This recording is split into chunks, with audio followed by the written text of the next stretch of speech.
تم کیا سمجھتے ہو قرآن کو اللہ تعالیٰ نے یہ وعدہ فرمایا ہے، اللہ حفاظت فرمائے، بے شک صبح قیامت تک قرآن رہے گا، لیکن اے ہندی مسلمانوں اگر تمہارے درمیان سے اللہ نے قرآن کو اٹھا لیا تو اس سے بڑھ کر کے ہمارے لیے لعنت اور کچھ نہیں ہو سکتی، اس سے بڑھ کر کے ہمارے لیے منحوسیت اور محرومیت کیا ہو سکتی ہے؟ ہاں وہ حفاظت کرے گا کسی اور قوم کے درمیان رکھ کر کے، کسی اور ملک میں رکھ کر کے قرآن کی حفاظت کرے گا، لیکن اے ہندی مسلمانوں اگر تمہارے درمیان سے اللہ نے قرآن کو اٹھا لیا تو یہ اس کے عذاب کا سب سے بڑا نشانہ ہوگا، اس کے عذاب کی سب سے بڑی علامت ہوگی۔ اسی لیے میں بتا رہا ہوں 80 سال تک ترکی کی تاریخ میں قرآن غائب رکھا گیا، رسم الخط مٹایا گیا، عربی میں لکھنا مشکل۔ آج بھی ترکیوں کے نام دیکھیں آپ، محمد کو محمد کہتے ہیں، بہت ساری چیزیں بدلی ہوئی ہیں، ان کی اپنی لینگویج، ٹرکش لینگویج کو رواج دیا گیا، عربی کو ختم کیا گیا۔ وہ تو آپ جا کر کے کسی مرد مجاہد کو اللہ نے دوبارہ وہاں پر پیدا فرمایا، جس نے پھر دوبارہ اسلام کی طرف ترکی کو گامزن کیا، اللہ اسے سلامت رکھے۔ میرے عزیزو 80 سال تک وہاں پر مشائخ بھی موجود رہے، علماء بھی تھے۔ جانتے میں خود ایک عالم سے ملا ہوں جو رو کر کے ہمیں بتائے تھے مدینہ طیبہ میں کہ ایسے حالات بھی ہم نے دیکھے کہ فوجی اتنی سختی کرتے تھے قرآن پڑھانے پر کہ سیدھے پھانسی پر لے جاتے تھے، غائب کر دیتے تھے، کسی کو پتہ بھی نہیں چلتا کہ فلاں مولانا کہاں چلے گئے۔ اور ہم نے قرآن کو پڑھایا ہے کھیتوں میں بیٹھ کر کے، لمبی فصلوں کے کھیت ہوتے تھے، پھلیوں کے کھیت ہوتے تھے، کھیت کے اندر 5-6 بچوں کو ہم بٹھاتے اور ان جھاڑیوں میں چھپ کر کے ہم حافظ قرآن بناتے تھے۔ ایک عالم ایسے بھی ملے جنہوں نے یہ بتایا کہ چائے کی ہوٹل میں ہم کام کرتے تھے، عالم ہیں، حافظ ہیں، چائے کے ہوٹل میں کام کرتے تھے صرف اس لیے کہ مدرسے میں پڑھانے پر پابندی تھی۔ چائے کے کٹے پر، سٹال پر 4-5 نوجوانوں کو بٹھاتے تھے اور چائے بناتے بناتے ہم ان کو حفظ قرآن کراتے تھے۔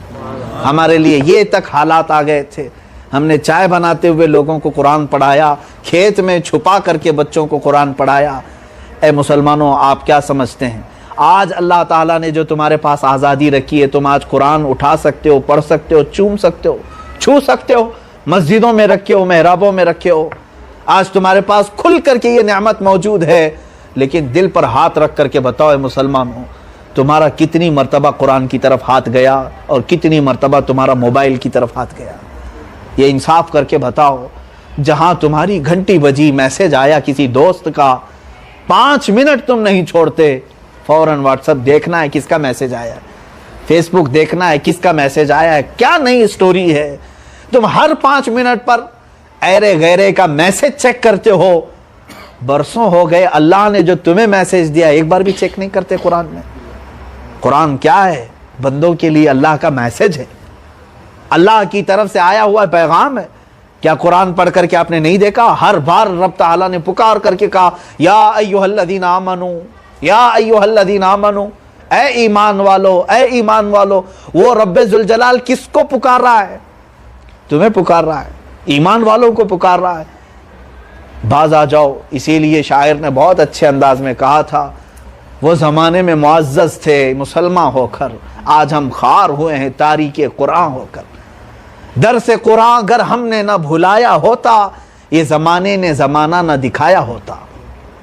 آج جو زمانہ ہمیں دکھا رہا ہے قرآن کو پس پشت ڈالنے کی وجہ سے۔ قرآن کے ساتھ ہمارا لگاؤ کتنا رہ گیا۔ میں اب تیکھے جملے اگر کہہ رہا ہوں تو معاف کریں مجھے، سارے خانقاہوں والوں کو یا پھر جو طریقت کی بات کرتے ہیں ان سب سے بھی میں گزارش کروں گا، اللہ کا کلام تمہارے پاس ہے، قرآن مقدس۔ مجھے بتاؤ دنیا میں اس سے بڑھ کر کے کوئی کتاب اتری؟ اس سے بڑھ کر کے کوئی کتاب آئی؟ تمہارا عقیدہ کیا ہے؟ اے گروہ علماء، گروہ مرشدین، جتنے علماء، صوفیہ، پیرانہ نظام ہے، بتاؤ مجھے کہ قرآن سے بڑھ کر کے کوئی کتاب آئی؟ آپ نے اپنی محفلوں میں قوالی کو تو بہت رواج دیا، قرآن کی قرات کو کیوں نہیں رواج دیا؟ مجھے افسوس ہوتا ہے اس بات کا، ہم نے واقعات میں پڑھا ہے اونٹوں پر بیٹھ کر کے جو تجارت کے لیے جایا کرتے تھے مکہ کے تاجر، مکہ سے نکل کر بغداد پہنچنے تک اونٹ پر ایک قاری قرآن تلاوت کرتا جاتا تھا، سفر میں ایک لمحہ بھی وہ خاموش نہیں رہتا تھا۔ ان کو ہدی خان کہا جاتا ہے۔ قرآن پر اچھا آپ کو یہ بھی معلوم ہے قرات کا کورس کیا ہوگا کوئی قاری تو اسے یہ بھی معلوم ہوگا ایک رکبی لہجہ ہے، قرآن پڑھنے کا ایک لہجہ ہے، رکبی لہجے میں پڑھا جاتا ہے اور مصر میں اس کو پڑھا جاتا ہے۔ وہ لہجہ کیا ہے؟ وہ قاری قرآن جو اونٹ پر بیٹھ کر کے تلاوت کرتے تھے ان کا لہجہ آج بھی پڑھایا جاتا ہے۔ کیوں پڑھتے جاتے تھے؟ سفر میں ایک سفر ایسا بھی میں بتاؤں، قاری قرآن پڑھتا ہوا بغداد کی سرحدوں میں داخل ہو رہا تھا۔ بغداد کا مشہور ایک ڈاکو تھا، مشہور ڈاکو جس کی ایک بڑی گینگ تھی، بہت سارے چوروں کو لے کر قافلوں کو لوٹتا تھا۔ لیکن جانتے ہو ایک قاری قرآن تلاوت کرتے ہوئے آ رہا تھا، رات کا وقت تھا اور وہاں سے اونٹ کی پشت سے آواز آ رہی تھی، سناٹا تھا۔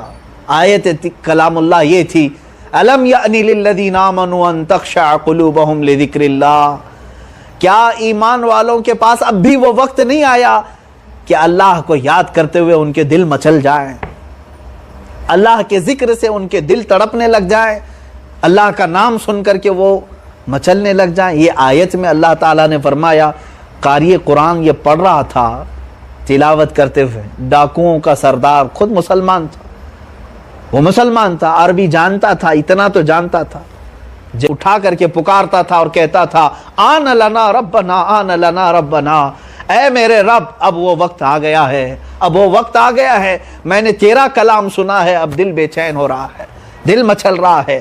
جانتے ہو اس وقت اس نے توبہ کیا، اور یہ کوئی عام آدمی نہیں، وہ فضیل بن عیاض تھے جن کا نام سرکار غوث پاک بھی ادب سے لیا کرتے تھے۔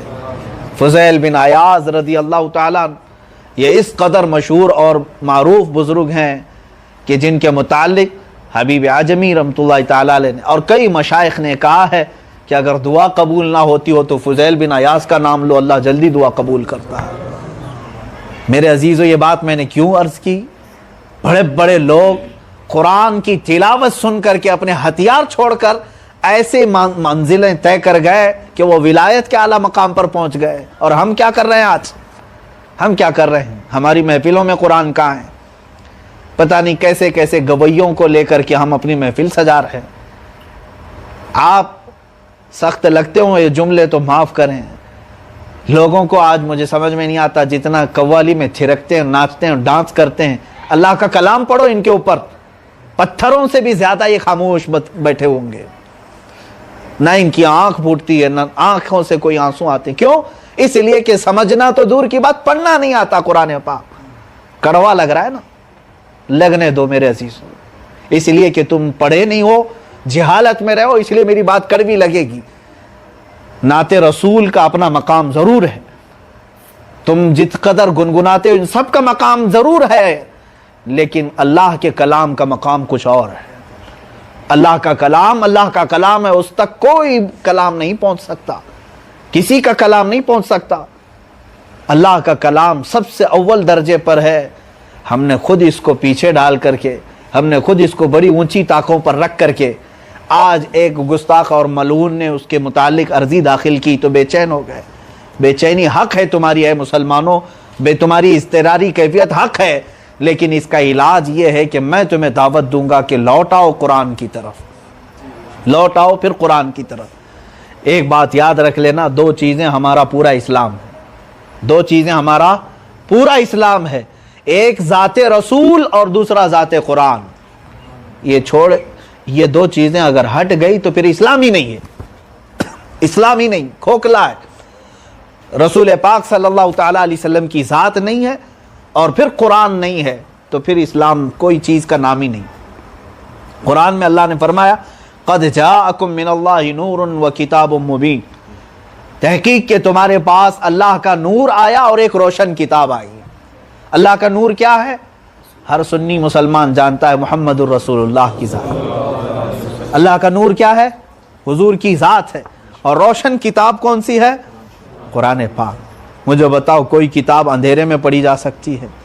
کتاب کو پڑھنے کے لیے نور کی ضرورت ہے، کتاب کو پڑھنے کے لیے نور کی ضرورت ہے. قرآن کو پڑھنے کے لیے نور مصطفیٰ کی ضرورت ہے, اور نور مصطفیٰ کو سمجھنے کے رسول کو نہیں سمجھ سکو گے, اور بغیر رسول کے قرآن سمجھ میں نہیں آئے گا. اور یہ دو چیزیں نہیں سمجھے تو پھر تمہارا اسلام سے کوئی واسطہ ہی نہیں, تمہارا کوئی تعلق ہی نہیں. تم 1000 ٹوپیاں ڈال لو, 1000 داڑیاں لے لو, 1000 لباس پہن لو, یہ صرف اور صرف ظاہر رہ جائے گا.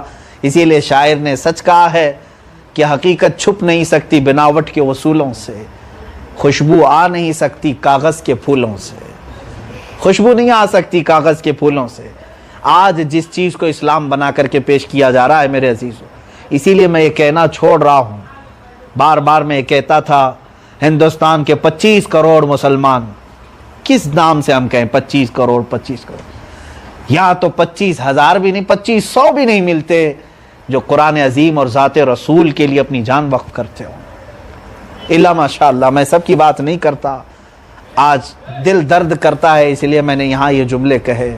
ان سادات کے درمیان بیٹھ کر سیدی حضرت شاہ قادری رحمۃ اللہ تعالیٰ علیہ کے عرس میں حاضر ہو کر صرف یہ جملے میں نے اس لیے کہے کہ غیور مسلمان ہو سکتا ہے اب بیدار ہو جائیں.